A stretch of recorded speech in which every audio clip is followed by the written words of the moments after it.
one of our recent speakers here at WorldDenver told us that U.S. nuclear weapons arsenals may have fallen into sort of dangerous conditions. They're deteriorating. We're not spending the money that it would take to keep them safe. And so I guess I'd love to hear your view on that. Are weapons becoming dangerous to us?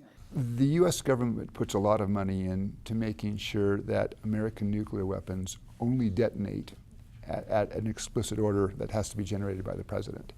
And so I think there are a lot of safety mechanisms, but they require a lot of care. They're complex pieces of equipment. There has been some attention, and your speaker may have been referring to this, to the Intercontinental Ballistic Missile Force, the ICBMs in Montana, North Dakota, Wyoming. And some of the stories that came out, I think CBS did. In northern Colorado. Right, northern Colorado, that's from the Francis E. Warren area. That, in fact, some of the systems they use are very old. In fact, they're still using floppy disks. Now, actually, somebody once pointed out that in a way this has a positive thing, is it's nearly impossible for anybody to try to hack into those systems because they're simply not compatible. But I think the Air Force is taking note, and they're trying to update those systems. So I think that we have systems that are relatively secure.